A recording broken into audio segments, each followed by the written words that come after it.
अच्छा जनाब आली, परपिचुइटी का फंक्शन हमने कवर किया था। मैं सारी चीज़ें एक दफ़ा रिकॉल करूंगा और फिर हम आगे से उसको आज कनेक्ट करेंगे। ठीक है जी। अच्छा जनाब आली, यहाँ थे हम। अच्छा जी, हमने लास्ट क्लास में ये पढ़ा था कि किसी भी एसेट की अगर आपने फेयर वैल्यू निकालनी है,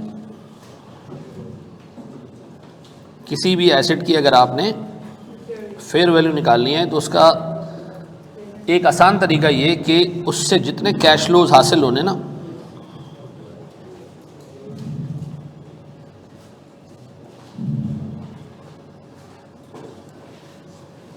उसको आप डिस्काउंट कर दें किससे?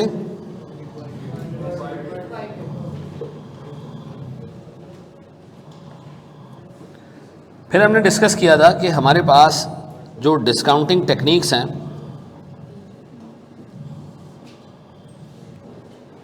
उसमें हमने ये देखा था कि सर हमारे पास अगर एक अमाउंट है, एक सिंगल अमाउंट, ठीक है जी, तो आप उसकी प्रेजेंट वैल्यू ऐसे निकाल सकते हो कि amount divided by 1 plus rate को मैं आई कह दूं, एन का मतलब है वो पॉइंट जिस पे ये अमाउंट पड़ी हुई है, दूसरे साल पे तो 2, तीसरे साल पे तो 3। इससे क्या आ जाएगी हमारे पास? इससे आ जाएगी हमारे पास मार्केट वैल्यू या प्रेजेंट वैल्यू। डन। अच्छा, फिर हमने ये पढ़ा था कि अगर हमारे पास एन्युटी हो, एन्युटी क्या होती है? एक सिंगल अमाउंट जो आपको एक लिमिटेड टाइम तक, एक लंबे पीरियड तक मिलती रहती है। इस पर्टिकुलर केस में अगर आपको उस अमाउंट की प्रेजेंट वैल्यू निकालनी है तो वो होगी जनाब a into 1 plus 1 minus 1 plus i raise to the power minus n divided by i, ऐसा। अच्छा, फिर हमने पढ़ा था कि सर हमारे पास अगर परपिचुअल कैश फ्लोज हो तो आपने मार्केट वैल्यू निकालनी है आर या ए ओवर आई, जो आपको मिलने वाली अमाउंट आप उसको सिंपली क्या करें? आई से डिवाइड करें। याद आ रहा है मेरे प्यारे भाई? ये सारी डिस्कशन हमने लास्ट क्लास में कर ली थी। अच्छा, मैं अगर आपसे पूछूं कि अगर आपके पास मिसाल के तौर पर एक कंपनी है जिसका डाटा कुछ इस तरीके से था कि हमने लास्ट एग्जांपल में देखा था कि एक इन्वेस्टर अगर कंपनी को देता है पैसे, कंपनी के पास एसेट्स आ जाते हैं, अज्यूम करें कितने के? 1000 के। कंपनी के पास जब ये पैसा आता है ना मेरे बच्चों, तो इन्वेस्टर जब कंपनी को पैसा देता है ना, वो ये सोच के देता है कि इस कंपनी ने इस पैसे को किसी न किसी सेक्टर में इन्वेस्ट करना है। अब हमारे पास मुल्क में कौन कौन से सेक्टर्स हैं जी? 26 सेक्टर्स हैं सर, जिसमें हमने अपनी कंपनीज को डिवाइड किया हुआ है। उनमें से एक सेक्टर क्या है? Pharma sector. इस कंपनी ने ये 1000 रुपये डाल दिए फार्मा सेक्टर में। सर इस 1000 रुपये पे हमने दवाइयाँ बनाना शुरू कर दी, हमने सर चीज़ें जो है वो डिस्कवर करना शुरू की, तो हमें पता चला कि सर इस सेक्टर में जो आपके जेन्युइन एसेट्स होते हैं, जो आप लेकर आते हो कंपनी के जेन्युइन एसेट्स, सर उस पर रिटर्न ऑन इक्विटी मिलती है 20%। ये हमने डिस्कस किया था। What is meant by return on equity? जो जेन्युइन एसेट पे, जेन्युइन जो एसेट्स हमारी बुक्स पे आ रहे होते हैं, उस पे जो हम रिटर्न कमा रहे होते हैं, उसको हम क्या कहते हैं? Return on equity. डन है जी। अच्छा जी, अब बताएं जी, ये कंपनी हर साल इस पर्टिकुलर इन्वेस्टमेंट पर अगर मैं देखूं, इसका ओपनिंग कैपिटल है कितने का जी? 1000 का। ठीक है जी। और इस पर हम क्या कमाएंगे जी? प्रॉफिट कमाएंगे। कितने का बाबूजी? सर 200 रुपये का। और सर हमारी आदत यह है कि हम किसी का पैसा नहीं रोकते हैं, जो पैसा कमाते हैं सारे का सारा उठा के शेयर होल्डर्स में बांट देते हैं। तो ये कंपनी डिविडेंड भी कितना देती होगी? 200 रुपये का। तो इसका मतलब ये भैया, जैसे ये साल के शुरू में खड़ी हुई थी वैसे ये साल के एंड पे मौजूद है। इसके एसेट्स में इफेक्टिवली कोई इजाफा, ऐसा क्यों? जो कमा रहा है वो बांट रहा है, जो कमा रहा है वो बांट रहा है। तो सर सीधी सी बात है, अगर ये कंपनी अपने एसेट्स को इंक्रीज़ नहीं करेगी तो इसका एसेट बेस ऐसे ही रहेगा, और अगर एसेट बेस ऐसे ही रहेगा तो इसकी इनकम भी ऐसे ही रहेगी, और अगर ये इनकम अपने पास रिटेन नहीं करेगा, सारा बांट दिया करेगा, तो इसका डिविडेंड भी ऐसे ही रहेगा। तो मुझे बताओ सर, ये साल के एंड पे फिर कहाँ खड़ा होगा? 1000 रुपीज़ पैसा। अब मुझे बताओ सर, मैं आगे ऐसे 25 साल तक चला जाऊँ तो, अगर मैं ऐसे 25 साल तक चला जाऊँ तो क्या रहेगा सर? ये सेम ही रहेगा। अब अज्यूम करें जनाब हम 3rd ईयर पे आते हैं तो भी हम यहीं खड़े हुए हैं, ठीक है जी। हम 4th ईयर पे आते हैं तो भी हम यहीं खड़े होंगे, ऐसा है।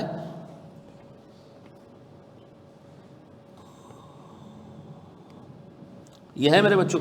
अब अगर कोई आपसे पूछे प्यारे भाई कि आप इस वक्त यहाँ मौजूद हो, यहाँ मौजूद हो आप इस वक्त यहाँ मौजूद हो, आपसे कहा जा रहा है कंपनी की हिस्ट्री क्या रही है, कांस्टेंट डिविडेंड, बिकॉज जितना हम कमा रहे हैं सारा बांट रहे हैं। तो हमने सर एक अपने जहन में किताब की हद तक एक थ्योरी बना ली कि जब 100% पे आउट होता है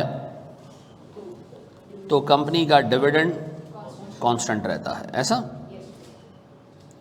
अगर डिविडेंड कांस्टेंट रहता है तो डिविडेंड कब तक मिलेगा, क़यामत तक मिलता रहेगा। तो अगर डिविडेंड क़यामत तक मिलता रहेगा और एक अमाउंट भी कांस्टेंट है तो ये क्या बन गई, एक परपेचुइटी बन गई। तो हमने तो पढ़ा है कि जी किसी भी एसेट की मार्केट वैल्यू मालूम करनी है तो उससे मिलने वाले कैश फ्लोज की आप क्या करें, प्रेजेंट वैल्यू निकाल लें। तो अगर मैं ये शेयर खरीद लूँ या ये मैं कंपनी खरीद लूँ, इस कंपनी से मुझे हर साल कितने रुपए का डिविडेंड मिलेगा, 200 रुपये का। और अगर मैं चाहता हूँ कि मैं इस कंपनी से 12.5% का रिटर्न कमाऊँ, तो बताएं मैं इसको डिवाइड करूँ किस पे, क्या आएगा सर, 1600। अब देखें इस कंपनी की एसेट्स की बुक वैल्यू कितनी है, जेन्युइन एसेट्स कितने हैं इसके पास, 1000, लेकिन मार्केट क्या सोच रही है, 1600। ऐसा होता है क्या कि कंपनी के अंदर एसेट्स बहुत कम हो लेकिन बाहर मार्केट वैल्यू उसकी ज़्यादा हो, है, ऐसा होता है। चलो मैं आपको एक छोटी सी एग्जांपल देता हूँ सर। आपने अभी FAR2 पढ़ना है ना, तो और हिसाब किताब ये है कि मैं शायद FAR2 इस दफ़ा काफ़ी सारी चीज़ें क्लास में ही पढ़ाऊँ। तो आपको एक चीज़ मुझसे पढ़ने की जो है वो मिलेगा, वो है गुडविल। वो क्या है जी, मैं आपको बता दूँ गुडविल क्या होती है। मुझे एक बात बताएं, एक कंपनी है, एक ज़माने में ना मैं एक लॉयर से मिलने गया, कोई ये बात होगी, मैंने इंडस्ट्री कब छोड़ी, 12 साल पहले, 13-14 साल पहले आप ये कह लो। मैं एक लॉयर से मिलने गया, वो लॉयर उस वक्त मार्केट का एक बहुत बड़ा कॉर्पोरेट लॉयर था, और वो इतना बड़ा कॉर्पोरेट लॉयर था कि मैंने उसको एक लेटर लिखा था, एक ईमेल डाली, उसने मुझे जवाब ही नहीं दिया। मैंने कहा यार मैं कंपनी का CFO हूँ, लिफ्ट ही नहीं करा रहा। तो मैंने उसकी जो है वो सेक्रेटरी को फ़ोन किया, मैंने कहा मैं इसको ईमेल कर रहा हूँ यार, लेटर कर रहा हूँ। कहते नहीं आपने इनका नाम सही नहीं लिखा तो इसलिए आपको ये जवाब नहीं दे रहे। मैं बार बार लिख के भेजता था इकबाल बावानी, वो कहते थे नहीं इनका नाम है इकबाल एल बावानी। मैं आपको बाखुदा बता रहा हूँ, ठीक है जी, लियाकत नाम होगा, उन्होंने इकबाल एल बावानी, ठीक है। उन्होंने कहा भाई आप ये जो ईमेल भेज रहे हैं ना, ये इस पर जब बावानी साहब एक ज़बरदस्त और सीनियर और बड़े कंसिडरेट लॉयर थे। तो मैंने कहा यार इस नाम को, बोले भाई वो बड़े पर्टिकुलर अपना नाम है। तो फिर मैं लेटर में ये एल लेटर डाला और फिर उनको मैंने भेजा, तो उन्होंने मुझे उस पर जवाब दिया और एक मीटिंग के लिए बुला लिया। मैंने कहा यार इस बंदे का इतना नाम है, भवानी एसोसिएट्स का इतना बड़ा इनका सेटअप है, आप यकीन करें, और एक ओपिनियन का वो आराम से कुछ 60 लाख रुपए उस वक्त चार्ज कर लेते थे ओपिनियन देने का। तो मैं गया उनके पास मिलने के लिए। अब मैं देख रहा हूँ जी ये भवानी साहब बैठे हैं, अल्लाह उनको लंबी उम्र दे, उनके पीछे 2 और ज़ईफ़ुल उम्र लोग बैठे हैं, वो 2-4 जो है ना वो यंग लॉयर्स भी पीछे बैठे हैं। काम चल रहा है, छोटा सा सेटअप है 2-2.5 कमरे का, और पुराने ज़माने की कुर्सियाँ पड़ी हैं, ठीक है जी, एंटीक पीस है वहाँ पे।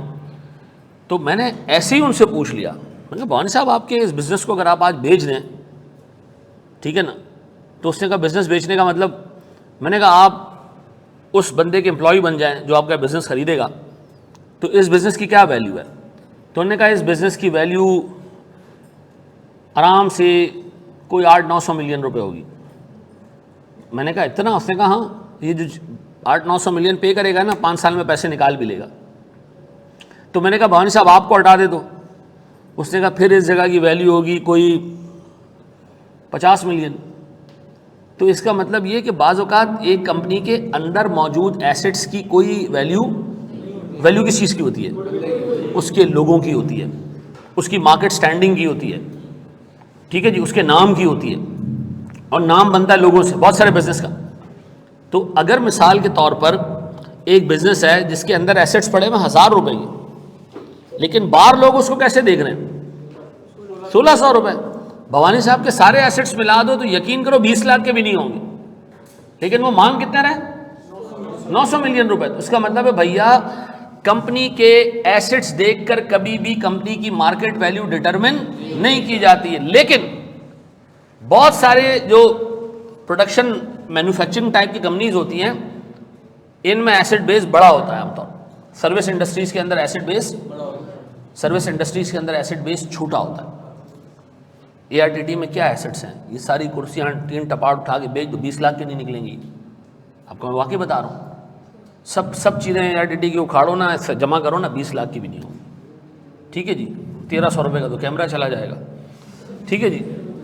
अब आप देखो कि आपको पूछे जी कि ARTT यार आपको मिल जाए मिल्कियत में और ये सारे टीचर जो यहाँ पढ़ा रहे हैं आपके जो है वो एम्प्लॉय बन जाएं, तो आप सोचो उसकी क्या वैल्यू होनी चाहिए फिर।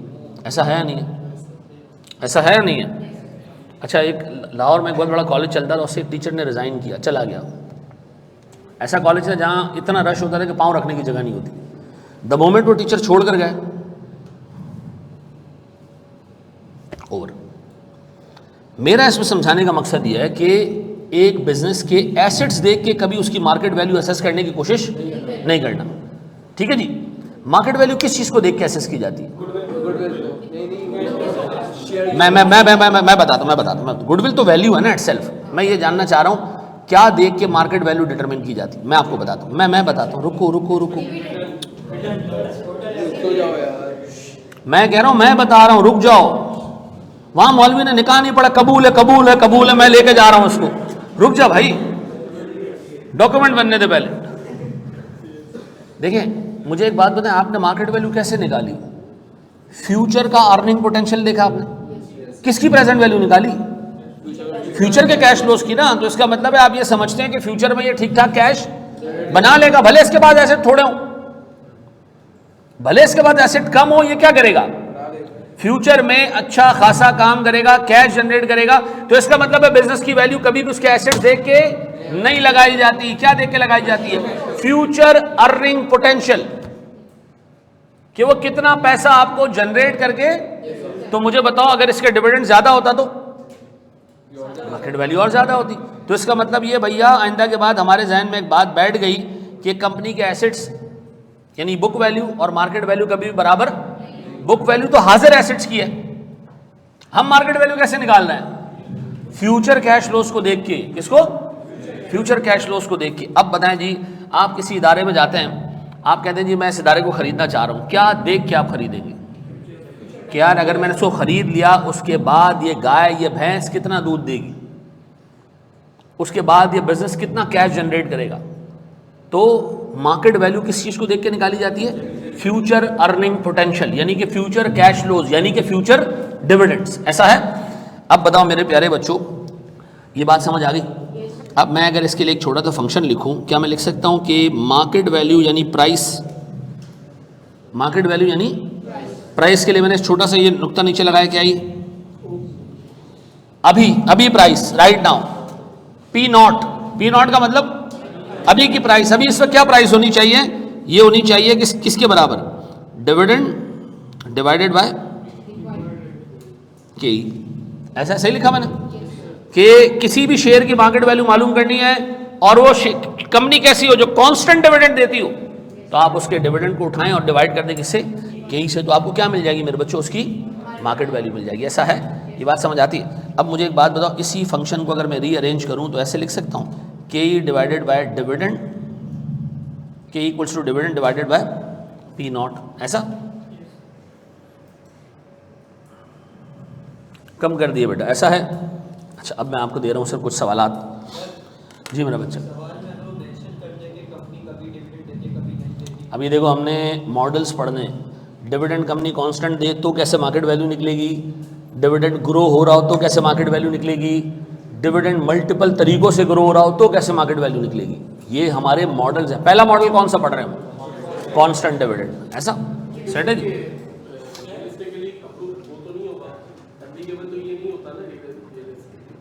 इस तरह की चीजें, बहुत जमाना आगे निकल गया वैल्यूएशन में, ठीक है ना। इससे तो बहुत आगे निकल गया। आप अभी आगे जाके ऐसी वैल्यूएशन मॉडल्स पढ़ोगे जो करंटली चल रहे हैं। जी मेरा बच्चा,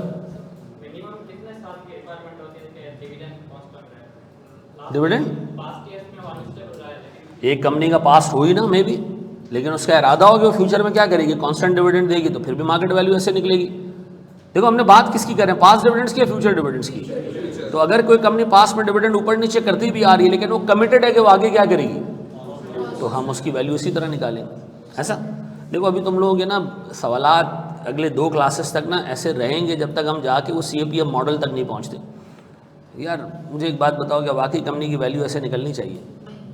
छोटा इन्वेस्टर ऐसी वैल्यू निकालता है, बड़ा इन्वेस्टर क्यों नहीं निकालता ऐसी वैल्यू? एक बंदे के पास 80% शेयर है मनुष्यों, तो डिविडेंड के डिसीजन तो वो खुद ले रहा होगा कि डिविडेंड कम रखना है ज़्यादा रखना है, तो उसके लिए थोड़ी मार्केट वैल्यू ऐसे निकालेंगे हम। ये किसके लिए हम निकाल रहे हैं? छोटा मासूम सा बलूंगड़ा 500 शेयर खरीदने वाला, 10,000 शेयर खरीदने वाला मासूम सा इन्वेस्टर, वो समझता है मार्केट वैल्यू ऐसे निकलेगी। ऐसा है? प्रैक्टिकली मार्केट वैल्यू ऐसे नहीं निकाली जाती, KE ऐसे नहीं निकाला जाता। ये सिर्फ हम क्या पढ़ रहे हैं, बेसिक मॉडल पढ़ रहे हैं ताकि जो ऊपर वाले मॉडल है वो हमें समझ में आ सके। ठीक है जी? जी मेरा बच्चा,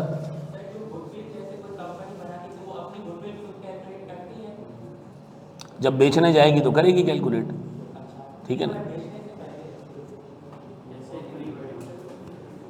कोई नहीं करता। आज अगर कोई मुझे कहे RTT की गुडविल कैलकुलेट करो, तो मैं कहूँगा यार मुझे और आकाश को निकाल दो, और हमारे जो बच्चे हैं अभी जो नए यंग टीचर्स हैं जो अच्छा कर रहे हैं माशाल्लाह, उनको भी निकाल दो, तो फिर पीछे देख लो क्या बचेगी, क्या वैल्यू बचेगी? ज़ीरो तो नहीं, एक 3 टपाड़ तो पड़ा हुआ है ना। हाँ 1300। चलो जी आगे बढ़ो दोस्त प्यारे भाई, मैं एक सवाल दे रहा हूँ, बोर्ड पे देखना, बोर्ड पे देखना, बोर्ड पे देखना, बातें सारी बाद में।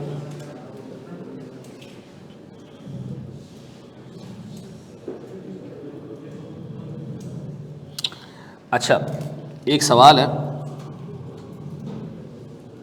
मैंने आपको क्या कहा कि वैक कैसे निकलेगा? वैक कैसे निकला करेगा? ना ना ना, मार्केट वैल्यू तो है लेकिन हम वैक का फंक्शन कैसे रखेंगे मैं आपको बताता हूँ। वैक हम ऐसे निकालेंगे, गौर से सुनना, market value of equity multiply by KE plus market value of debt multiply by KD divided by. आपके ज़हन पे एक सवाल अभी भी रहना चाहिए जिसको मैंने बिल्कुल डिस्कस नहीं किया कि मार्केट वैल्यू ऑफ डेट क्या होता है और ये क्यों निकाला जाता है। पूरा हमने आगे फंक्शन देखना है इसी चैप्टर में आगे, ठीक है जी? अच्छा जी, अब आए ज़रा मेरे प्यारे बच्चों, गौर से देखना, करना है कॉपी, ये तो हमने कल देख लिया था ना। जी मेरा बच्चा,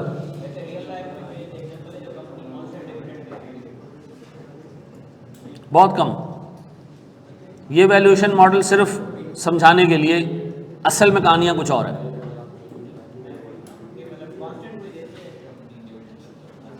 किसी का बाप भी नहीं दे सकता बेटा, हालात कहीं नहीं पता होता।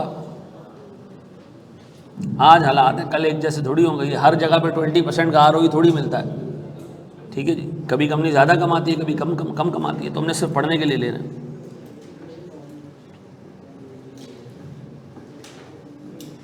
जी मैं आपको बेटा आज ही दे दूँगा बेटा।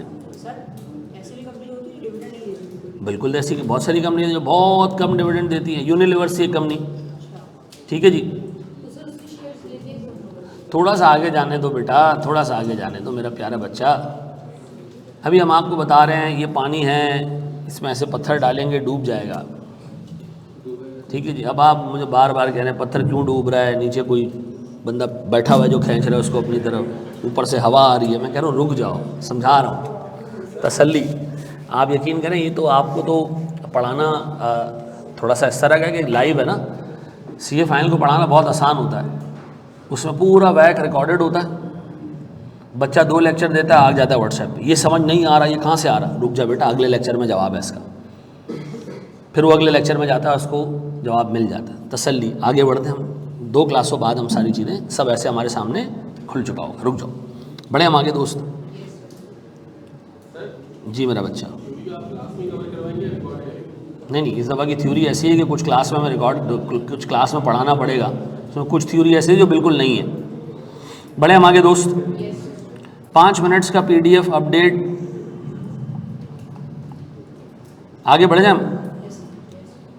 मेरी एक इल्तिजा है भाई, ये लॉजिस्टिक की प्रॉब्लम है ना सर, मेरा PDF नहीं मिल रहा, ग्रुप में मैं ऐड नहीं हुआ हूँ सर, ग्रुप में ऐड हो गया हूँ, मैसेजेस नहीं दिख रहे हैं सर, कोई मुझसे बात नहीं कर रहा, ये सारे मामला जो है ना ये क्लास के बाद देख लिया करो, ठीक है? बोर्ड पे देखिएगा दोस्त। अब मैं दे रहा हूँ आपको एक सवाल जो पेपर में आता है इस तरह का, ठीक है? बोर्ड पे देखना दोस्त, ये मैं आपके साथ साथ सॉल्व करूँगा। ये क्या कह रहे हैं? फॉलोइंग आर दी या following extracts were taken from the financial statements of Mirza Mangol limited. ऐसा जी? मेरे पास सर इस कंपनी की सेल्स कितनी है? 4 million. Cost of sales, operating expenses और इंटरेस्ट एक्सपेंस 4,96,000। पक्का? बोर्ड पे देखिएगा। फिर वो कह रहे जी हमारे पास टोटल एसेट्स इतने हैं, बोर्ड पे देखिएगा। वर्किंग कैपिटल इतना है, फिक्स्ड एसेट्स इतने हैं, लॉन्ग टर्म डेट इतना है, बोर्ड पे देखिएगा। उसने कहा price to book ratio is 1.3। ये क्या होता है? Price to book ratio is 1.3, board पे देखना। एग्जामिनर आपको कह रहा है कि इक्विटी की बुक वैल्यू निकालना और इसको मल्टीप्लाई कर देना किससे? 1.3 से। इससे क्या आ जाएगा? मार्केट वैल्यू आ जाएगा। आप उससे लड़ रहे हो, मनुष्य मार्केट वैल्यू ऐसे थोड़ी निकालते हैं, मार्केट वैल्यू तो निकालते हैं डिविडेंड की प्रेजेंट वैल्यू। जब एग्जामिनर आपको मार्केट वैल्यू का एक फंक्शन पेपर में दे देगा ना, तो फिर आपने क्या करना है? उसी फंक्शन को फॉलो करना है, उसी। आप बताएं सर इसमें मार्केट वैल्यू आप निकाल लोगे किसकी? इक्विटी की। वो कह रहा है भैया आप मुझे काम करें, क्या निकाल के दे दें? केई निकाल के देना। वैक नहीं चाहिए, क्या चाहिए? केई चाहिए, केई चाहिए। अब बताओ केई कैसे निकलेगा? हमें पता है कि market value equals to dividend over KE. ऐसा इसको रीअरेंज करने दो। K equals to dividend over, अगर पेपर में मार्केट वैल्यू भी ना हो और खाली डिविडेंड दिया हो तो केई तो नहीं निकल पाएगा। तो एग्जामिनर ने आपको मार्केट वैल्यू निकालने का क्या किया? एक फंक्शन दे दिया ताकि आप मार्केट वैल्यू रख के क्या निकाल लो। अब बताएं डिविडेंड का क्या हिसाब किताब है? उसने आगे लिखा है assuming that company distributes all its earnings as dividends. अब मैं सवाल को खुद करा रहा हूँ। अब बताओ उसमें क्या क्या चीज़ें आपको मालूम करनी है केई निकालने के लिए? डिविडेंड भी मालूम करना है और मार्केट वैल्यू भी मालूम करनी है। किसकी मार्केट वैल्यू मालूम करनी है? इक्विटी की, क्योंकि हम यहाँ वैक नहीं निकाल रहे हैं, क्या निकाल रहे हैं? इधर केई निकाल रहे हैं। अब मुझे एक बात बताओ सर, मैं अगर आपसे पूछूं प्यारे भाई जी ऐसा कहाँ क्या समझ नहीं आया इसमें? आगे आते जाओ, आगे आते जाओ, आगे आते जाओ। अब बताओ सबसे पहले इसमें मैं क्या निकाल रहा हूँ? Dividend. Dividend dividend dividend dividend कैसे निकलेगा भाई? उसने कहा कंपनी ने सारा प्रॉफिट उठा के बांट दिया है डिविडेंड। डिविडेंड कितना निकलेगा? किस तरह निकलेगा सर? सेल्स कितनी है? प्रॉफिट निकालना पड़ेगा। सेल्स कितनी है? 4 मिलियन। मेरे प्यारे बच्चों बोर्ड पे देखना, सेल्स में से क्या माइनस करेंगे हम? Cost of goods sold. क्या निकाल रहे हैं हम? प्रॉफिट निकाल रहे हैं। प्रॉफिट किसके बराबर होगा? डिविडेंड की। 1.8 मिलियन का कॉस्ट ऑफ गुड्स सोल्ड। फिर प्यारे बच्चों क्या बचा? जीपी कितना? 2.2 मिलियन। ऐसा मेरे प्यारे बच्चों इसमें से क्या माइनस होगा? ऑपरेटिंग एक्सपेंसेस कितना? चेक करो जी, 3 लाख। फिर क्या माइनस होगा? इंटरेस्ट। फिर क्या बचेगा शेयर होल्डर के लिए? 4,96,000। कितना? 1,404,000। ये पैसा किसके लिए बचा है? शेयर होल्डर के लिए बच गया। पक्का डिविडेंड निकल आया। ये कंपनी का प्रॉफिट भी है और डिविडेंड भी है। जब तुम्हें टैक्स की इंफॉर्मेशन नहीं गिवन है तो खामखा उंगली करने की जरूरत नहीं है कि डिविडेंड को टैक्स वहां अज्यूम करने बैठ गए हो। छोड़ देना, टैक्स नहीं है। फिर बताएं कंपनी ने कितना प्रॉफिट कमाया? ये कंपनी डिविडेंड के तौर पे दे रही है। अब मेरे प्यारे बच्चों इस डिविडेंड के साथ साथ इस बंदे ने आपको ये बताया हुआ है कि कंपनी के टोटल एसेट्स कितने हैं? 20 मिलियन के हैं। वर्किंग कैपिटल कितना है? 6 मिलियन का है। फिक्स्ड एसेट्स कितना है? 8 मिलियन का। और लॉन्ग टर्म डेट कितना है? 5 मिलियन का। ये सीए फाइनल के एक सवाल की कटिंग है जो मैं आपको दे रहा हूं, ठीक है जी। और ये सवाल अब सीए फाइनल में नहीं आते इस तरह के, ये आसान है। अब बताओ मेरे प्यारे बच्चों मेरे पास इक्विटी की बुक वैल्यू कैसे निकालूं? क्यों सर? क्योंकि उस बंदे ने कहा कि इक्विटी की मार्केट वैल्यू बुक वैल्यू का 1.3 टाइम्स है। उससे मार्केट वैल्यू निकालने के लिए आपको क्या दे दिया, एक फंक्शन दे दिया है। किस तरह निकालनी है मार्केट वैल्यू? बुक वैल्यू का 1.3। क्यों निकाल रहे हो मार्केट वैल्यू? के ही निकालना है। के ही निकालने के लिए क्या दो चीजें चाहिए? डिविडेंड भी चाहिए और मार्केट वैल्यू भी चाहिए। और हमें कोई जरूरत नहीं है मार्केट वैल्यू निकालने की, लेकिन हमने निकालना क्या? के ही निकालना है। तो बताओ मैं के ही निकालने के लिए सबसे पहले क्या निकालूं? मार्केट वैल्यू किसकी? इक्विटी की। और इक्विटी की मार्केट वैल्यू निकालने के लिए मुझे क्या करना पड़ेगा? पहले बुक वैल्यू निकालनी पड़ेगी। इक्विटी की बुक वैल्यू कैसे आएगी? याद आ रहा है, मैंने थोड़े दिनों पहले आपको एक चीज बताई थी कि आप फिक्स्ड एसेट्स और वर्किंग कैपिटल को ऐड करते हो तो कैपिटल एम्प्लॉयड बनता है। याद आ रहा है? वर्किंग कैपिटल और फिक्स्ड एसेट्स को ऐड करते हो तो क्या बनता है? Capital employed. याद आ रहा है नहीं आ रहा है? अब बताओ ये कैपिटल एम्प्लॉयड कितना बन रहा है जी? 6 मिलियन और 8 मिलियन। ये हमारे पास क्या है जी? Working capital. और फिर क्या है जी हमारे पास? Fixed assets. कितने के जी? 8। मेरे प्यारे बच्चों ये मिला के कितने हो गए? 14 मिलियन। ये क्या है मेरे पास?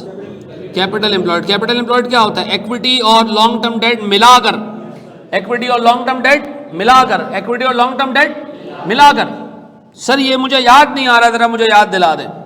जब आप बैलेंस शीट बनाते हो प्यारे भाई, आपके एक तरफ फिक्स्ड एसेट्स होते हैं, एक तरफ करंट एसेट्स होते हैं। एक तरफ इक्विटी होती है, लॉन्ग टर्म डेट होता है और करंट लायबिलिटीज होती है। ऐसा अगर मैं करंट लायबिलिटीज को उठा के वहां से यहां ले आऊं तो माइनस हो जाएंगी। ऐसा क्या बच जाएगा? इधर क्या बच जाएगा? इधर क्या बच जाएगा मनुष्यों? इक्विटी और लॉन्ग टर्म डेट। इधर क्या बच जाएगा? फिक्स्ड एसेट्स और वर्किंग कैपिटल। तो अगर हम फिक्स्ड एसेट्स और वर्किंग कैपिटल को ऐड अप करते हैं तो क्या बन जाता है? इक्विटी और लॉन्ग टर्म डेट। इस इक्विटी और लॉन्ग टर्म डेट के टोटल में से क्या आपको लॉन्ग टर्म डेट की फिगर पता है कितनी है? हाँ सर कितनी है? 5 मिलियन। इसका मतलब है इसके दो हिस्से हैं। 5 मिलियन का इसमें क्या है मेरे प्यारे बच्चों? 5 मिलियन का है इसमें लॉन्ग टर्म डेट। तो बाकी क्या होगी? इक्विटी कितने की? 9 मिलियन की। 9 मिलियन की इक्विटी क्या है? Book value. क्या है जी? Book value. अब बताओ इससे मार्केट वैल्यू कैसे निकालूं? इसको मल्टीप्लाई कर दें किससे? 1.3 से। कितना आ रहा है? 11 ये किसकी मार्केट वैल्यू है? ये किसकी मार्केट वैल्यू है? एक शेयर की या पूरी कंपनी की? पूरी कंपनी की। एक शेयर की या पूरी कंपनी की? पूरी कंपनी की। क्यों पूरी कंपनी की? हमने सर वर्किंग कैपिटल एम्प्लॉयड को लिया है। ऐसा ये मुझे बताएं, ये जो डिविडेंड है एक शेयर के ऊपर है या पूरी कंपनी का प्रॉफिट टोटल डिविडेंड है? पूरी कंपनी का डिविडेंड है। अब बताओ तुम्हारे पास मार्केट वैल्यू भी आ गई, तुम्हारे पास क्या आ गया? डिविडेंड भी आ गया। अब तुम्हें क्या मालूम करना है जी? हमें पता है कि मार्केट वैल्यू का फंक्शन ऐसे है, ऐसा है या नहीं है? हम इसको अगर रीअरेंज करें तो K equals to dividend over, मुझे बताओ मेरे पास डिविडेंड कितना है? 14.0 या 1.04 मिलियन। ऐसा डिवाइडेड बाय मार्केट वैल्यू कितनी है? 11.7 मिलियन। क्या आया? ये के ही क्या है? 12%। ऐसा है? ये के ही क्या है जनाब? 12%। ऐसा है? ऐसा है या नहीं है? अच्छा जी। टोटल एसेट जी कौन सा 1.3? देखो वो आपसे कह रहा है कि कंपनी की जितनी भी बुक वैल्यू इक्विटी की, उसको अगर आप 1.3 से मल्टीप्लाई कर दें वो क्या बन जाएगी? Market value. मिसाल इस कंपनी की मार्केट वैल्यू होगी 1300 रुपये और इसकी बुक वैल्यू कितनी होगी? 1000। तो इन्होंने एक रेशियो बना दिया, ठीक है जी, कि हमारी कंपनी की इस वक्त जितनी भी बुक वैल्यू है उसका 1.3 टाइम्स क्या हमारे पास मार्केट वैल्यू है। ठीक है जी। अच्छा मुझे एक बात बताओ, यहां पर क्या मार्केट वैल्यू गिवन थी या कैलकुलेट करना पड़ी?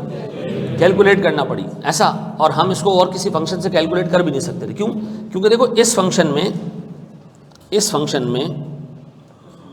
हट जा भाई, ये कैसे हटाएं? इस फंक्शन में कितने वेरिएबल्स हैं? 1, 2 और 3। तो सर कोई 2 गिवन होंगे तो एक मालूम हो सकेगा। आपको क्या ही मालूम करना है, तो आपको क्या क्या चीज़ें गिवन होनी चाहिए? डिविडेंड और मार्केट वैल्यू। तो इस फंक्शन से तो मार्केट वैल्यू अब नहीं निकलता। तो मार्केट वैल्यू आपको एग्जामिनर ने इसलिए क्या की, थोड़ी सी घुमा के दे दी। वो डायरेक्ट भी लिख सकता था कि कंपनी की इक्विटी की मार्केट वैल्यू इतनी है, तो क्या आप मामला सही कर लेते? अब सर मैं आपको दे रहा हूँ कुछ सवालात, आप ज़रा दिमाग हाजिर रखिएगा।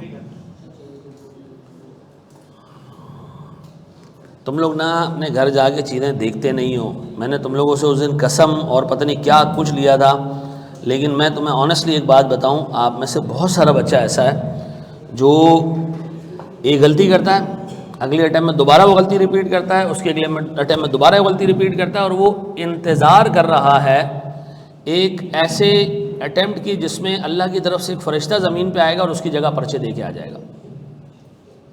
अदरवाइज़ मुझे ऑनेस्टली समझ नहीं आता। पिछले अटैम्प्ट्स में यकीन करो 70-80% बच्चे एंड में आके यही पूछते रहे, खाली क्लासें ले लूँ तो पास हो जाऊँगा, खाली क्लासें ले लूँ तो पास हो जाऊँगा, मैंने कुछ नहीं पढ़ा। देखो ये गलती की कॉस्ट होती है बेटा, और मेरी दुआ है कि आपको कॉस्ट पे ना करना पड़े। ठीक है जी, हर एक गलती की एक कॉस्ट होती है, कभी छोटी कॉस्ट होती है, कभी बहुत बड़ी कॉस्ट होती है। आप में बहुत कम लोग ऐसे होते हैं जो जुनूनी होते हैं कि ठीक है यार मैं ऑर्गेनाइज्ड हूँ, मैं काम करूँगा, मैं छोड़ूंगा नहीं। मैंने आपको उस दिन बोला भी था कि यार एक रेसलर है, उसका नाम है खबीब, आप जाके उसकी वो एक स्पीच ज़रूर सुनना डिसिप्लिन के बारे में। देखो लोग अचीव करते हैं टैलेंट की बुनियाद पे नहीं, वो अचीव करते हैं कंसिस्टेंसी की बुनियाद पे। खुदा के वास्ते यार, बहुत अल्लाह ने बहुत अच्छी अकल और फहम दी हुई तुम सबको, बहुत टैलेंटेड लोग हो तुम सब।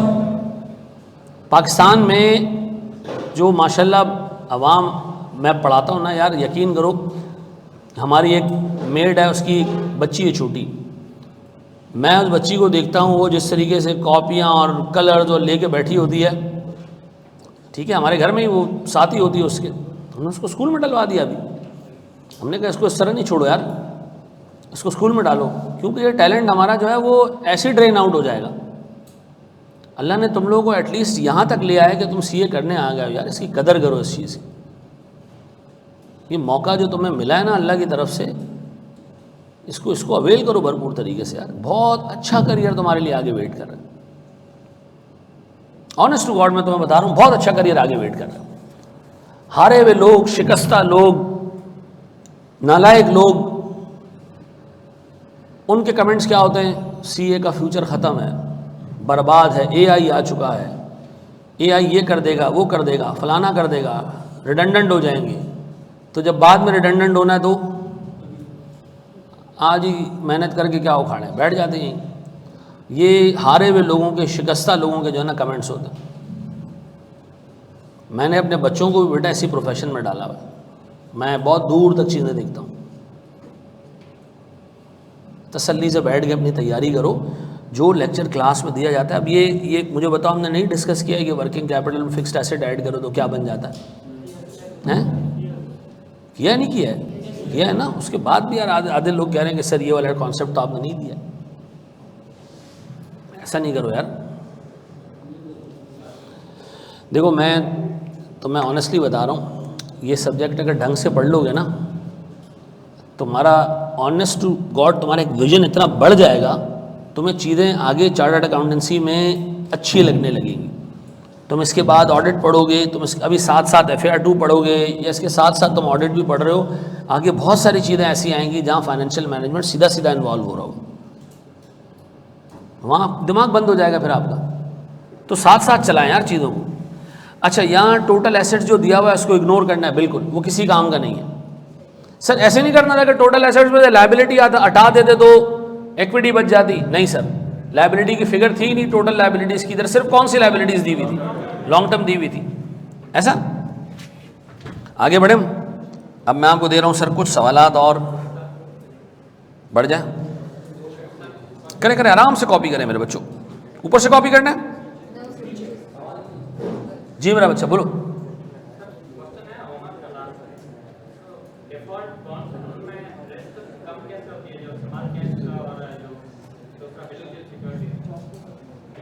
देखो डिफ़ॉल्ट बॉन्ड्स एक फिक्स रेट से सूद देती है।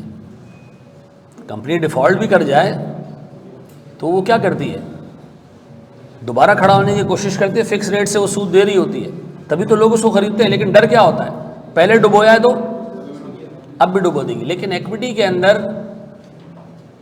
बिजनेस के ऊपर सारा मामला होता है, बिजनेस चलेगा तो प्रॉफिट मिलेगा, नहीं चलेगा तो बेड़ा गर्क हो जाएगा। अब मुझे आप देखें ना, 2 साल पहले जब इमरान खान जिस साल गया था, उस साल आप मार्केट के हालात देखते ना, बेड़ा गर्क हुआ था। तो उसमें अच्छा कमाने वाली कंपनी भी क्या कर रही थी, सत्यानाश हुई हुई। मुझे अच्छे तरीके से याद है कि एक दोस्त ने मुझे फ़ोन किया, उसने मुझे कहा कि एक कंपनी है, उसने डिविडेंड दिया है 17 रुपये का। आम तौर पे उसकी डिविडेंड की वैल्यू को 20 से मल्टीप्लाई करते थे तो उसकी मार्केट वैल्यू बनती थी। तो 17 रुपये का डिविडेंड दिया तो 20 रुपये से मल्टीप्लाई करो तो 340 रुपये उसकी मार्केट वैल्यू बननी चाहिए थी। वो उस वक्त 115 रुपये पर ट्रेड हो रहा था, इतना बुरा हाल था। तो इससे कंपनी का कसूर नहीं है, किसका कसूर है, ओवरऑल मार्केट का। अब तुमने उसमें पैसे डाले तो डिफ़ॉल्ट वाले बॉन्ड से ज़्यादा जलील हो जाओ। ठीक है जी, क्या हम आगे बढ़ें? आओ मेरे प्यारे बच्चों। सर डबल ए नेगेटिव का मतलब है जिसकी ग्रेडिंग नीचे गिर रही है। डबल ए है और चांसेस है कि अब इससे नीचे जाएगा। डबल ए प्लस का मतलब होता है, डबल ए है लेकिन चांस है कि इसके बाद ऊपर जाएगा। डबल ए न्यूट्रल का मतलब होता है पता नहीं है कि आगे मूव क्या होगी, अभी है यहाँ है। और वे पानी वानी आ रहा है घरों में, तो यही बात रहेगा ये पूछने की हैं। आज के लिए आप लोगों को प्रॉब्लम फेस हो रहा है कि पानी जो उसमें आ रहा है, टैप वाटर आ रहा है, उसमें अजीब सी जो है वो बदबू आ रही है, ऐसा है ना। मैं समझा, मैं चौकीदार को सुबह गालियाँ दे रहा था, मैंने कहा ये ना हो रात को नशे में टंकी में जो है ना इसने। हाँ जी, आगे बढ़ो मेरे प्यारे भाई, तैयार हो?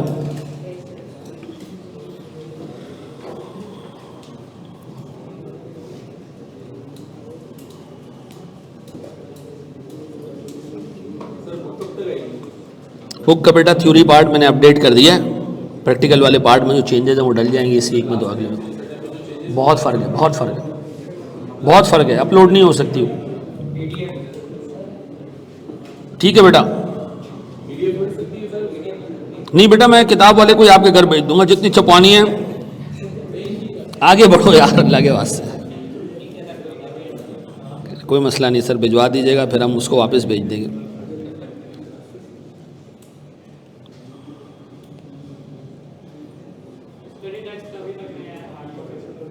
नहीं स्टडी टैक्स आ गया।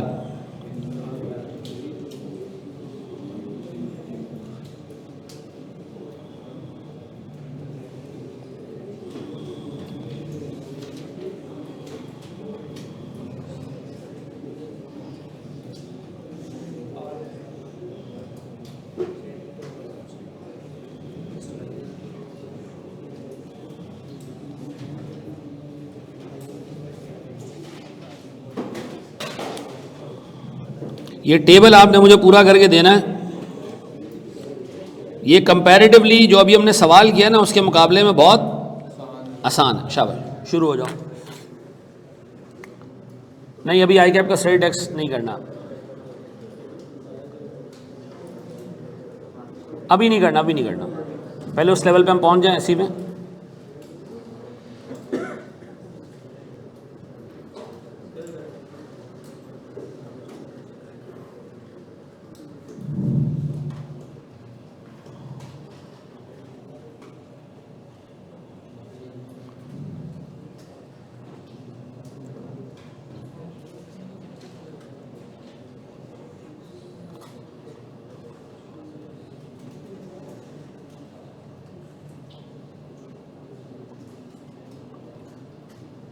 जी शेयर्स नंबर्स में होते हैं ना बेटा, रुपीस में कभी शेयर नहीं होता। प्रॉफिट इज डिविडेंड,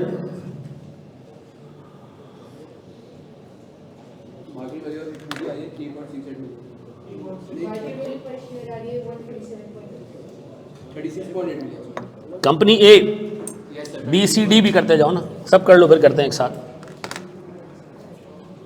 आगे बढ़ें। अच्छा मुझे एक बात बताओ, कंपनी ए को फोकस करो, ए को बताओ, ए में आपको डिविडेंड दिया हुआ है, कितना डिविडेंड दिया हुआ है? पूरी कंपनी का, एक शेयर का? पूरी कंपनी का ये डिविडेंड है। मार्केट वैल्यू पता है आपको? नहीं सर, के ही पता है आपको? तो अगर इसी से मैं के से इसको डिवाइड कर दूं तो के है कितना? 12 पॉइंट क्या आ जाएगी? 36.8। अच्छा, इसका ख्याल रखना ज़रा ज़ीरोस का यार, गलती नहीं कर देना भाई। इतने मिलियन रुपए की अमाउंट आई है, ये entire book value, entire market value पूरी कंपनी की, एक शेयर की नहीं। तो क्या मैं इसको यहाँ लिख सकता हूँ 3680? अब बताओ सर, नंबर ऑफ शेयर्स कितने हमारे पास? तो अगर मैं इसको 25,000 से डिवाइड कर दूं तो मेरे पास एक शेयर की मार्केट वैल्यू आ जाएगी कितनी? 1 अच्छा 147.2। इज्जतदार कंपनी है, ऐसा है। अब अगर मैं कंपनी बी को देखूं तो डिविडेंड दिया हुआ है और मार्केट वैल्यू दी हुई है, क्या मिसिंग है? तो ये तो आपको बड़ा अच्छे तरीके से आता है सर कि अगर हम एक काम करें, हम डिविडेंड लें और उसको डिवाइड कर दें किससे? मार्केट वैल्यू से, तो क्या आ जाएगी? के ही आ जाएगी। डिविडेंड कितना? 3 मिलियन। और इसको डिवाइड करें किससे? 18 पॉइंट एग्जैक्ट 16%।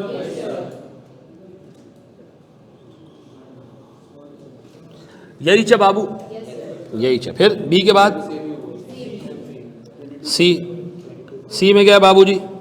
सर सी भी उसी तरह का सवाल है कि 2.5 लाख रुपए का डिविडेंड है और डिवाइडेड बाय 7 है। क्या आ रहा है जी?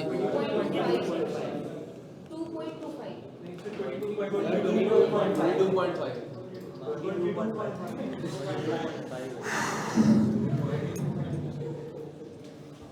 लाइबा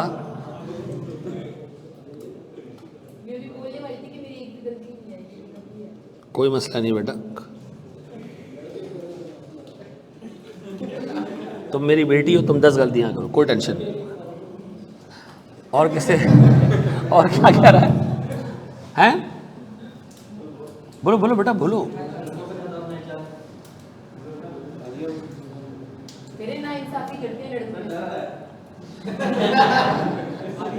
और भाई मैं आपको बता देता हूँ, मैं पठान हूँ लेकिन खाली पश्तो बोलता हूँ। क्यों डर रहा है तू? हैं? अच्छा चलो, अच्छा जी 18 लाख रुपए का डिविडेंड है।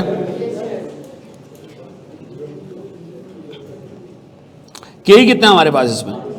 8%। तो इससे हम मार्केट वैल्यू निकाल लें।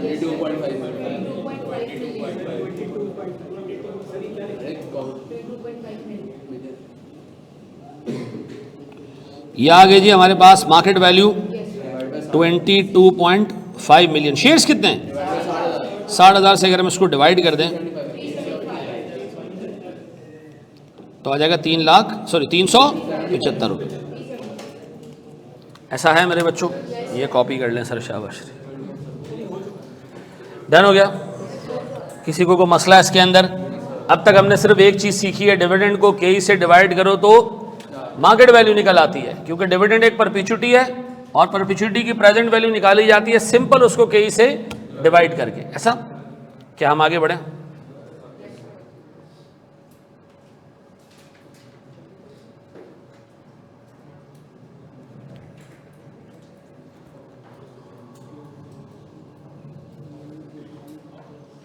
बढ़ जाए मेरे प्यारे बच्चों। इतने गौर से किसका मैसेज पढ़ रहा है भाई तू? हैं? जितना तू मुस्कुरा रहा है तो कहानी लग रही है मुझे। हैं? इतना किसका मैसेज था? पहले तो दोस्ती होती है ना। नहीं मैं वाकई पूछ रहा हूँ। अच्छा दोस्त का मैसेज, मजाक कर रहा हूँ भाई, ठीक है, बुरा नहीं मानना।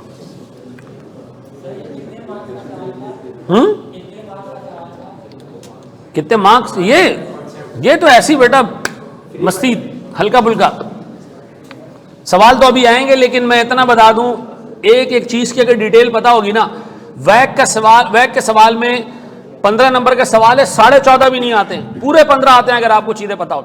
जितने क्लास में करा रहा हूं ना, पूरे 15 निकाल लोगे, टेंशन नहीं लो। ये कॉस्टिंग की तरह नहीं है, पता नहीं क्या ही उठ के आ जाए, ठीक है ना। ये दायरा इंसानियत में है।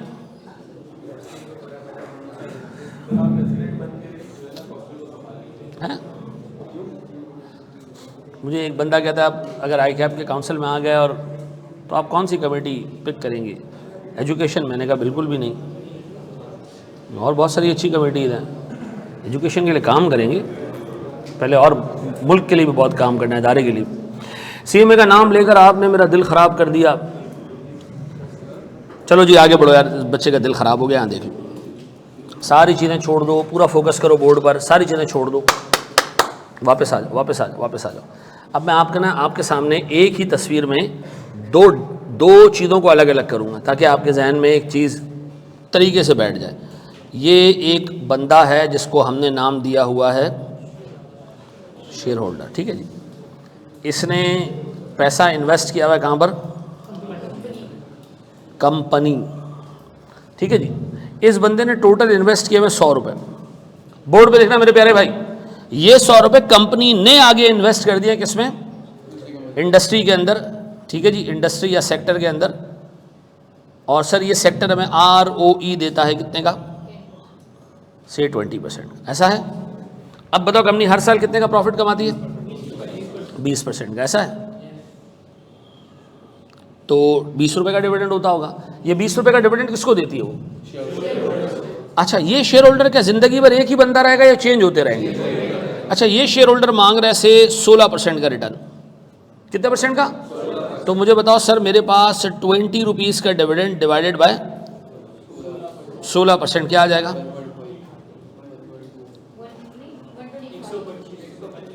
अब बोर्ड पे देखना, बोर्ड पर देखना, सारी चीजें छोड़ दो। कल जो कॉन्सेप्ट्स मसला कर रहे थे ना कि ये कैसे हो जाता है, जवाब आ गया उसका। सर मुझे एक बात बताएं, 125 रुपए की वैल्यू है इस कंपनी की, मार्केट वैल्यू, बुक वैल्यू कितनी है 100 रुपए, वो अपनी जगह पे।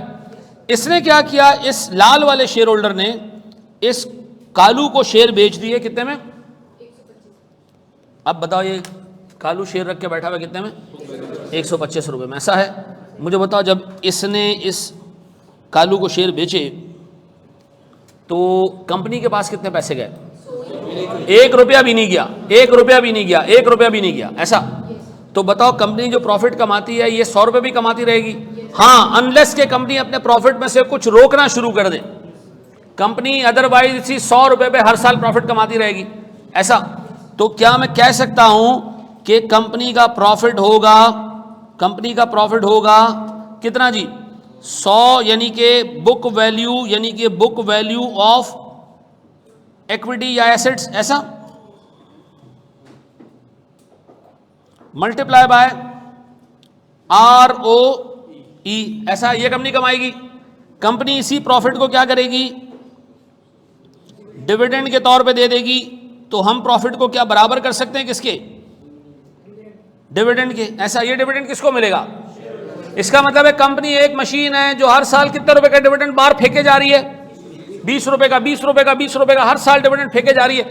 इस बंदे ने आके शेयर कितने का खरीदा, 125 रुपए का। इस बंदे को मैं 2 मिनट के लिए हटा रहा हूं दोबारा, इस बंदे के पास शेयर्स कितने के, इस बंदे ने शेयर खरीदा था कितने में, 100 रुपए में। ये मांग कितने रहा है, तो सर अगर ये डिविडेंड को देखे और 16% से डिवाइड करे तो मार्केट वैल्यू कितनी बनती है। इस बंदे ने 125 रुपए में शेयर बेच दिए किसको, मिस्टर बी को, ऐसा। ये बात समझ आती है। अब मिस्टर बी ने शेयर खरीद लिए, मिस्टर सी आया इसके पास। मिस्टर सी ने सोचा कि जी मुझे रिटर्न चाहिए 12.5 रुपए का, 12.5% का, कितने का, किसको खरीद क्या रहा है, क्या खरीदना चाह रहा है, इस कंपनी को खरीदना चाह रहा है। ये कंपनी डिविडेंड कितना दे रही है, तो 20 रुपए को अब मैं डिवाइड करूं किससे, 12.5 से, क्या आता है। ये बंदा जो कि मिस्टर सी है, बी को कहेगा मुझे शेयर बेच दो कितने में, 160 रुपये में। इसका मतलब यह है कि कंपनी एक कांस्टेंट रेट से अर्निंग करके डिविडेंड दिए जाती है। फिर मार्केट वैल्यू कैसे तब्दील होती है, हर शेयर होल्डर आता है, उसका दिमाग बिल्कुल एक अलग तरीके का होता है।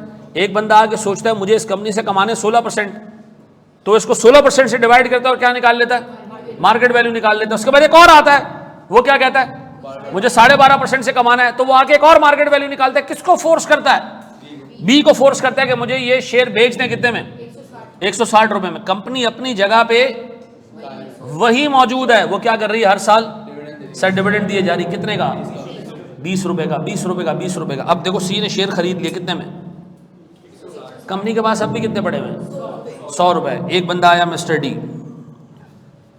ने कहा मैं एक मासूम आदमी हूँ, मुझे 11.25% का रिटर्न चाहिए। ये कंपनी तो ऐसी है कि मैं इससे 11.25% का रिटर्न मांगता हूँ। अब बताओ कंपनी इसको भी कितने का डिविडेंड देगी अगर शेयर खरीद लेगा, क्या बनता है, या 177.7 या 178 ऐसा। अब बताओ सर डी कितने में खरीदने को तैयार हो जाएगा। अच्छा, इन सब में एक इंतहाई डरपोक और बेकार आदमी आया, कौन सा, इसने कहा, ई ने कहा जी मुझे 18.5% का रिटर्न चाहिए। मुझे तो ये कंपनी बहुत रिस्की लग रही है, मनूस लग रही है शक्ल से, मैं तो उसमें पैसा इन्वेस्ट करूंगा अगर 18.5% का रिटर्न दे। अब बताओ, इसने डी को कहा कि मुझे ये शेयर 108 में बेचो। डी ने कहा पागल हो गया तू मनूस, मैंने कितने में खरीदा है, 178 रुपये में खरीदा है, तो ये डील नहीं होगी। ऐसा है। अब बताएं जी, कंपनी ने एक कांस्टेंट रेट से अमाउंट पे करते रहना और हर इन्वेस्टर की नज़र में इस शेयर की मार्केट वैल्यू अलग अलग होगी। ठीक है जी, जिस रेट पे एक बंदा खरीद लेगा वो मार्केट वैल्यू बन जाएगी। ठीक है जी। अब मुझे एक बात बताएं सर, शेयर होल्डर अपने जहन में सिर्फ क्या लेकर आता है, के ई लेकर आता है। कंपनी क्या देती है उसको, डिविडेंड देती है। इन दोनों के इंटरेक्शन से क्या बनता है, मार्केट वैल्यू बनती है। पसंद आया शेयर होल्डर खरीद लेगा, नहीं तो आगे चला जाएगा। ऐसा। अब बताओ ए ने ये शेयर्स कितने में बेचे, बी को 125 में बेचे, बी ने सी को कितने में बेचे, क्योंकि सर सी को लग रहा था कि यार मुझे इस कंपनी से कितना रिटर्न कमाना है। क्या तमाम लोगों का जहन एक जैसा है? इस बंदे ने बेचारे ने बहुत मुश्किल से पैसा बनाया। इसको कहो ना कि किसी रिस्की कंपनी के अंदर पैसा डालो, ये कहेगा भाई मैं पैसा डालूंगा तो मुझे 25% का रिटर्न चाहिए। कितने का? मैंने शायद इतनी मेहनत करके पैसा नहीं बनाया, मुझे अल्लाह ने दिया है सर, इसको भी अल्लाह ने दिया, लेकिन मुझे अल्लाह ने शायद बहुत ज़्यादा दे दिया, मैंने 2% की मेहनत नहीं की, अल्लाह ने इतना दे दिया। अब मुझे को कहेगा यार इस वेंचर, तो मैं नहीं कह रहा इस वेंचर में पैसे डालो, तो मैं कहूँगा ठीक है यार 12-15% मिल जाए तो कोई टेंशन वाली बात नहीं है, बैंकों से तो अच्छा ही है ना। तो मुझे बताएं, हर एक बंदे का माइंडसेट, हर एक बंदे का रिस्क एपेटाइट क्या होगा, अलग अलग होगा। और हर एक बंदा क्या करेगा, अपने हिसाब से एक कंपनी से रिटर्न मांगेगा। ऐसा। मुझे एक बात बताएं, क्या आप लोगों में से कितने लोगों को मैं कहूँ कि एंग्रो में पैसा डालो और उनके पास पैसा हो तो एंग्रो में इन्वेस्ट कर देंगे? सारे लोग। अब मैं कहूँगा जी थल कॉरपोरेशन भी वैसे ही काम करता है, उधर पैसा इन्वेस्ट करोगे तो आप क्या कहोगे, मुझे उसके लिए क्या चाहिए, ज़्यादा रिटर्न चाहिए। क्यों? रिस्क ज़्यादा है तो ज़्यादा बड़ा डिस्काउंट रेट हो जाएगा। अगर थल और एंग्रो का डिविडेंड सेम हो तो दोनों को डिवाइड करोगे किससे, रिक्वायर्ड रेट से। एंग्रो का से आपका रिक्वायर्ड रेट क्या है, कम है, और थल कॉर्पोरेशन से रिक्वायर्ड रेट ज्यादा है, तो सर थल कॉर्पोरेशन की मार्केट वैल्यू कम हो जाएगी और एंग्रो की मार्केट वैल्यू। अब बताएं सर, ये बात भेजे में बैठती है, बताओ कंपनी ने क्या पे करना है आपको, डिविडेंड पे करना है। आपने कंपनी से क्या मांगना है, रिक्वायर्ड रेट। ठीक है जी। और रिक्वायर्ड रेट और डिविडेंड के इंटरेक्शन से क्या बनेगी, ये बात भेजे में बैठती है। अब इसको कॉपी करो। अब मैं सवाल जो आपको दूंगा उसमें ये एस्पेक्ट शामिल होगा। सही बात है, बिल्कुल खत्म।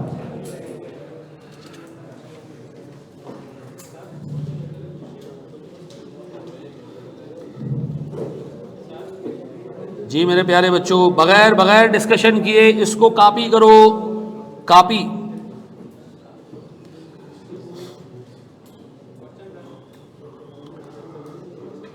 पाकिस्तान का बंगालियों के साथ है मैच। अब ये बेचारे श्रीलंका वाले बंगाली, इन्हीं को हरा देंगे हम। अल्लाह करे कि पाकिस्तान फाइनल जीत ले, लेकिन यकीन करो मेरा दिल दुआ करने को भी नहीं कर रहा। क्यों? इन्हीं नालायकों की छुट्टी नहीं हो पाएगी, फिर यही नालायक चमटे रहेंगे। बिल्कुल रिक्वायर्ड है किसी का लगा।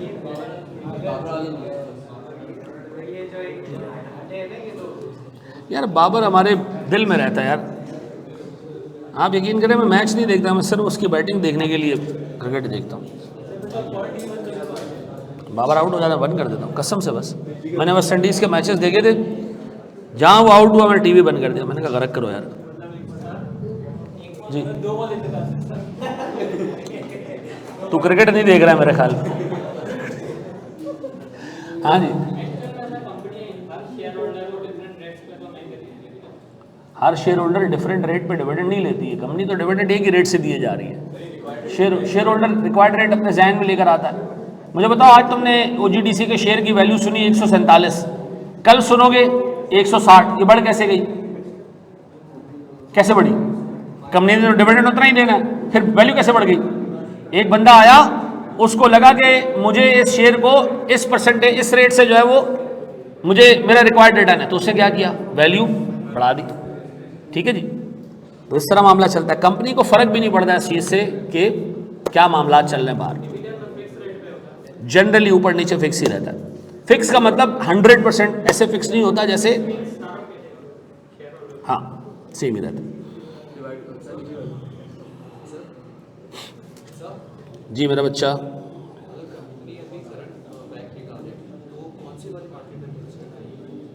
अच्छा मैं फिर एक चीज़ कहूँगा, ये हमने 4-5 मार्केट वैल्यूज़ निकाली सिर्फ आपको समझाने के लिए। एग्ज़ाम में एक ही के ही दिया होगा, उसी से क्या निकल आएगी, और जो मार्केट वैल्यू निकलेगी वो मार्केट में भी प्रिवेल कर रही होगी, ये हमारी अजम्पशन होगी। तो मैं समझाने के लिए कि यार इस तरह मार्केट ऑपरेट करती। जी मेरा बच्चा,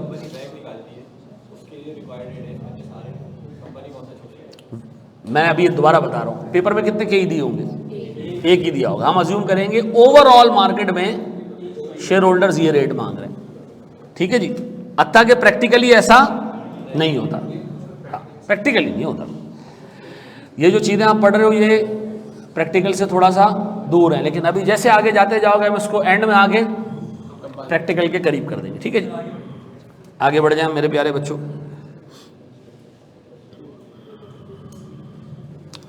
अच्छा जी यार, हमारे पिछले 4 नंबर जो है ना वो ब्लॉक हो गए व्हाट्सएप पे कुछ। हाँ, क्योंकि मसला ये होता है कि व्हाट्सएप जो है ना वो ये देखता है कि एक नंबर पे इतने सारे एसएमएस रिसीव हो रहे हैं या मैसेजेस रिसीव हो रहे हैं या वो भेज रहा है, तो उसको ब्लॉक कर देता हूँ। अभी हमने एक ठीक ठाक खर्चा करके ना वाटी ले लिया है। वाटी का नाम सुना ना? वाटी एक CRM बेस्ड सॉफ्टवेयर है, तो वो हमने अब इम्प्लीमेंट करा दिया है। अब वो नंबर बंद नहीं होगा, ठीक है जी। और अब जो है ना मेरे पास भी ARDD का सारा हिसाब किताब आ रहा होगा, कितने अनरीड मैसेजेस हैं, कितनों को रिस्पॉन्ड कर दिया गया है, कितने ने एक से ज़्यादा दफ़ा मैसेज किया, कितने को उंगली है कि हर घंटे में मैसेज कर रहे हैं, ठीक है जी। तो ये सारा रिकॉर्ड मेरे पास अब आ रहा है, ठीक है। फिर भी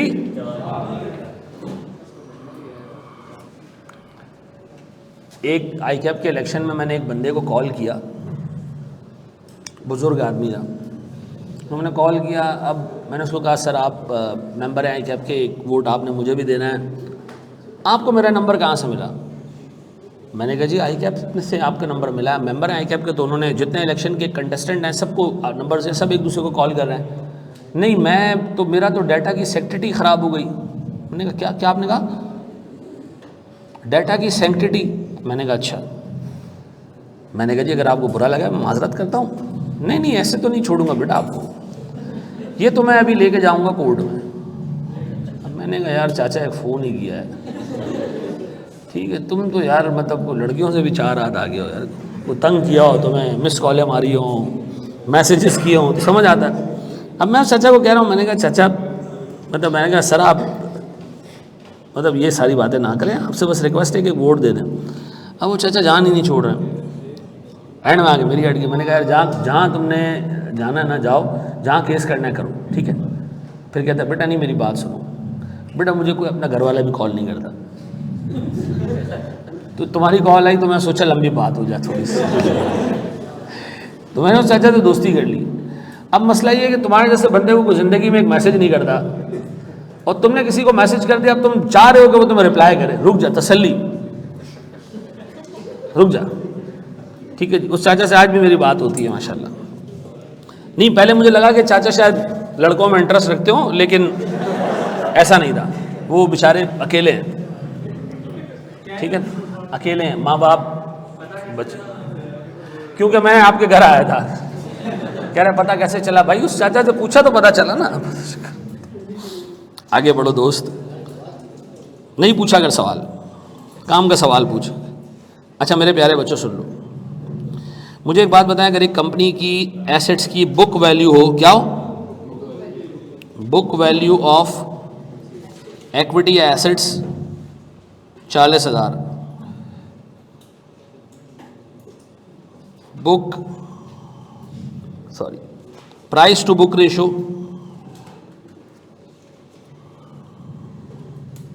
इसका क्या मतलब है? इसका मतलब है जी मार्केट वैल्यू निकालना है तो बुक वैल्यू को 1.5 टाइम्स मल्टीप्लाई कर दो, 1.5 से मल्टीप्लाई कर दो।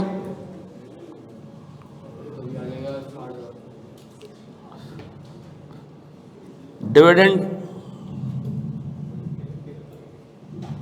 5,750 सर ना, ROE 12.5%।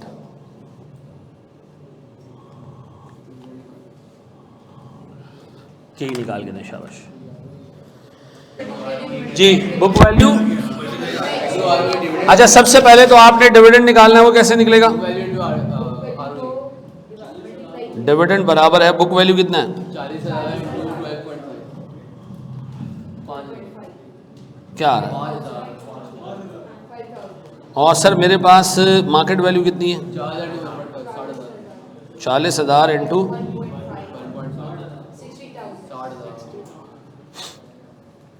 अब बताओ जी मेरे पास के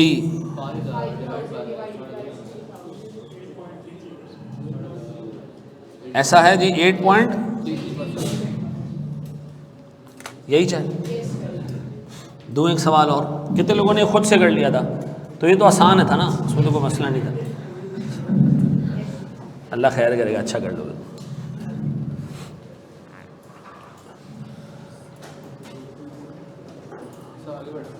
क्या चीज़?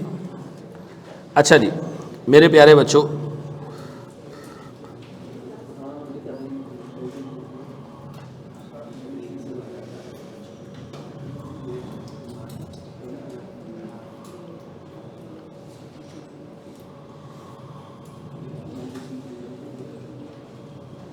ओहो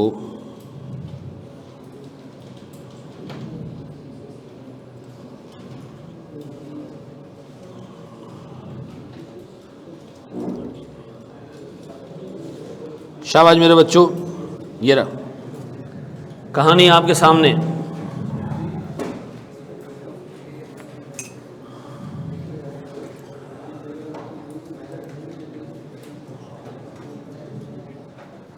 ठीक है,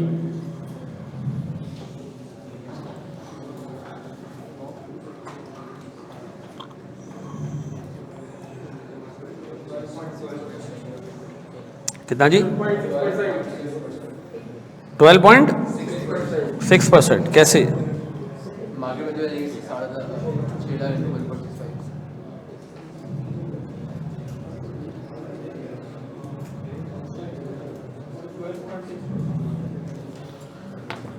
ये कह रहा है और आपसे ये कह रहा है कि Junaid limited distributes all its earning as dividend.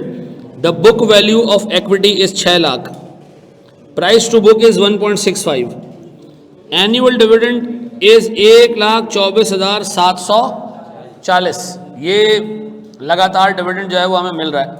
तो हम तो बड़ा आसान है, सिंपल से काम कर सकते हैं। क्या करें हम? 1,24,740 डिवाइडेड बाय मल्टीप्लाई बाय 1.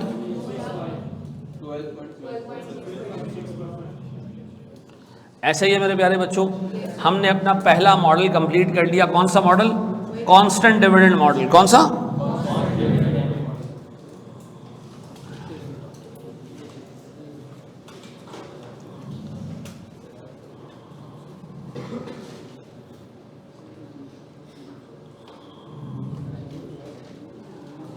ये रहा, और इसको हमने नंबर दिया कौन सा? पहला। अब हम जा रहे हैं दूसरे मॉडल पे। क्यों, कितने बजे तक हमारी क्लास? 10 मिनट बहुत होते हैं बेटा, तुम्हारे लिए तो बहुत होंगे हैं। पीपी की क्लास है। सर इसका आपने नाम क्या बताया इस मॉडल का? कांस्टेंट डिविडेंड मॉडल था। दूसरा मॉडल है कॉन्स्टेंटली ग्रोइंग डिविडेंड्स। ये क्या है जी? कांस्टेंट नहीं है, कॉन्स्टेंटली ग्रोइंग डिविडेंड। अब अज्यूम करें प्यारे भाई, एक कंपनी अपना कैपिटल लेकर आती है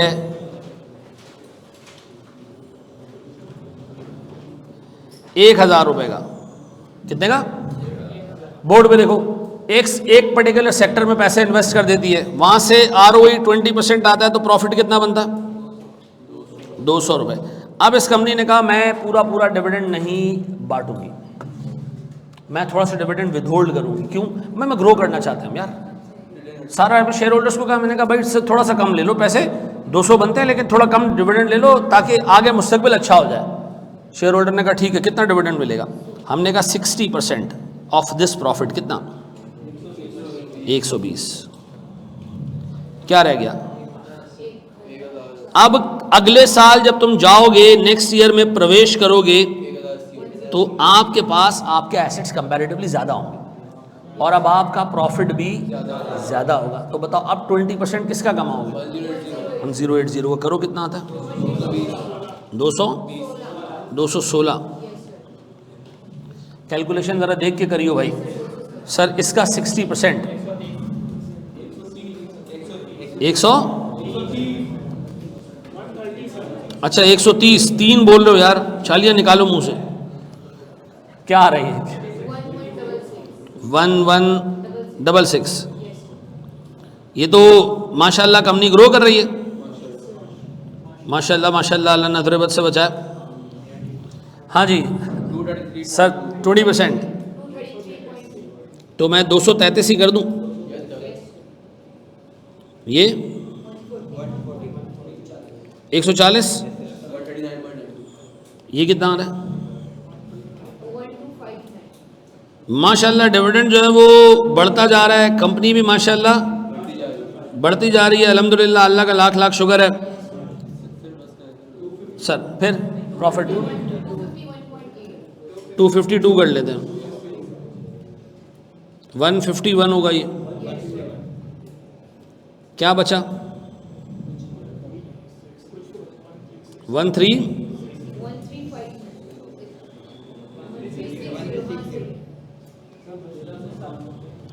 यार मैंने आगे काम चलाना है ना भाई।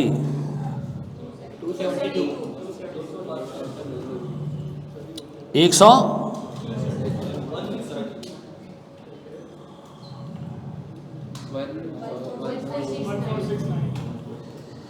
यार मुझे एक बात बताओ, क्या आपका डिविडेंड यहां पर कांस्टेंट है? नहीं सर, अगर आपका डिविडेंड कांस्टेंट नहीं है तो मार्केट वैल्यू बराबर है डिविडेंड डिवाइडेड बाय के। ये एक परपेचुटी थी, परपेचुटी का मतलब है एक अमाउंट, परपेचुटी का मतलब है एक अमाउंट कंटिन्यूअसली आपको मिलता रहेगा। क्या ऐसा है? क्या यहाँ डिविडेंड कांस्टेंट है? नहीं sir. So this function is not applicable in this scenario, ये अप्लाई नहीं हो सकता। क्यों? यहाँ भाई डिविडेंड तो कांस्टेंट नहीं है। कॉन्स्टेंटली एक डिविडेंड फ्यूचर में मिल रहा होता तो हम क्या करते? फंक्शन इस्तेमाल कर लेते। उसका मतलब है यहाँ पर मार्केट वैल्यू निकालने के लिए ये वाला तरीका सही नहीं है। अब फिर क्या करें? अब इसके लिए हम एक और तरीका ढूंढते हैं, और इसके लिए तरीका होगा हमारे पास ज्योमेट्रिक प्रोग्रेशन का। ठीक है जी, मेरी बात सुन हो गई। अब यहाँ देखो, वो पीछे किसी और चीज़ की क्लास चल रही है। सेट हो गया मामला बेटा? किसी ने हवा फेंकना शुरू कर दी। अच्छा चलो, अब मुझे एक बात बताओ सर, यहाँ डिविडेंड ग्रो हो रहे हैं। पहले तो ये मालूम करो डिविडेंड किस रेट से ग्रो हो रहे हैं, क्या रेट है ग्रोथ का। 120 रुपए का डिविडेंड कुछ सालों में जाके 163 पे पहुंच गए। आहिस्ता आहिस्ता बढ़ते बढ़ते बढ़ते ऊपर वाले केस में डिविडेंड का क्या था, एक ही जगह पे मौजूद था, चूंकि हमने सर उसको मौका ही नहीं दिया ग्रो करने का, तो किधर गया, ये ऐसे ही चलता रहा। यहां पर ग्रो क्यों हो रहा है, क्योंकि आप रिटेंशन ऑफ प्रॉफिट का फंक्शन यूज कर रहे हैं सर, आप रिटेन कर रहे हैं प्रॉफिट्स को। अब मेरा एक सवाल है, सबसे पहले मालूम करो डिविडेंड किस रेट से ग्रो कर रहा है। बोर्ड पे देखो, बोर्ड पे देखो, बोर्ड पे देखो, 120 रुपए का डिविडेंड, 120 रुपए का डिविडेंड ग्रो हुआ, ग्रो हुआ, ग्रो हुआ और कहां तक जाके पहुंच गया, 163 तक। लेकिन कितने सालों में, नहीं 5 नहीं है, मैं बोलूं 120 का डिविडेंड एक दफा ग्रो हुआ, ऐसा है, कितनी दफा ग्रो हुआ, ये पहली दफा ग्रो हुआ, फिर ये दूसरी दफा ग्रो हुआ, फिर ये तीसरी दफा ग्रो हुआ और ये चौथी दफा ग्रो हुआ। ये डिविडेंड कब दिया गया था, पहले साल के एंड पे, पहले साल के स्टार्ट पे नहीं, पहले साल के एंड पे। ये डिविडेंड कब दिया जा रहा है, 5वें साल के एंड पे। तो पहले साल के एंड से 5वें साल के एंड तक 5 साल नहीं होते हैं, पहले साल के शुरू से 5वें साल के एंड तक 5 साल होते हैं। ये कितने साल हो गए, तो क्या मैं इधर पावर लगा दूं कितनी, 4। अब बताओ मेरे प्यारे बच्चों, इसमें ये ग्रोथ रेट अच्छा किस चीज़ का फंक्शन है, कंपाउंड इंटरेस्ट का फंक्शन नहीं। तो 120 रुपए का डिविडेंड ग्रो होते होते होते होते कहाँ चला गया, 163 पे। क्या आ रहा है, आई या जी बराबर है एग्जैक्टली 8%, ऐसा।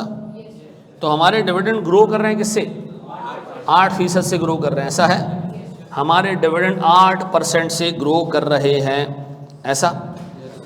अच्छा जी, अब हमने मार्केट वैल्यू निकालनी है इसकी, वो हम कल निकालेंगे। हम यहीं तक इसको छोड़ देते हैं, ग्रोथ रेट निकाल के हमने छोड़ दिया, कल हम यहीं से आगे लेके चलेंगे चीज़ों को। पाकिस्तान जिंदाबाद। अच्छा मुझे एक बात ये बताओ यार, एक मैंने सवाल पूछना है तुम लोगों से। तुम लोगों में से कितने लोग ऐसे हैं जिनका जो है वो मिसाल के तौर पे, अल्लाह ना करे ऐसा हो, से अज्यूम करो कि सबका कॉस्टिंग अभी रुक जाता है, मिसाल दे रहा हूँ, तो कितने लोग हैं जो कॉस्टिंग दे पाएंगे, क्योंकि तो रिस्ट्रिक्शन डल गई है ना, क्योंकि आपको ग्रुप ए पूरा पास करना होगा। ग्रुप ए का मतलब है ग्रुप ए के 2 पेपर पास करने होंगे बिफोर अटेम्प्टिंग, है नहीं। मैं अभी सुबह जो है वो ये बात हम कर रहे थे, मेरे पास एक टीचर का फ़ोन आया, तो उन्होंने कहा मेरे पास कोई 15-20 बच्चा है कॉस्टिंग में सिर्फ, आपके पास कितने, मैंने कहा मेरे पास फिर 200 हो गए। तो उन्होंने कहा यार इस दफ़ा बच्चे क्यों नहीं आए, मैंने कहा नहीं आने, लॉजिकल बात है, क्यों, कॉस्टिंग सारा आवाम दे चुकी है, वो अगले लेवल पे आ गई है। अगले लेवल पे कॉस्टिंग जो मौजूद है वो ग्रुप बी में, तो ग्रुप ए से जो बच्चा आ रहा है वो ग्रुप बी का पेपर नहीं दे सकता, और जो ग्रुप बी में पहुंच गया है वो ऑलरेडी दे के आ गया है, ठीक है जी। और जो ग्रुप ए का बच्चा कॉस्टिंग में फेल भी हो जाएगा, वो भी शायद ऐसा होगा कि शायद कॉस्टिंग ना दे पाए, क्योंकि वो कहाँ होगा, ग्रुप बी में होगा। ए का बच्चा अगर ग्रुप ए में फेल हो गया तो ग्रुप बी का पेपर शायद ना दे पाए। तो मैंने कहा भाई इसका फिर क्या करना है, तो अभी हम देखते हैं कि सोचते हैं कि क्या करना है उसका। ठीक है जी, थैंक यू वेरी मच।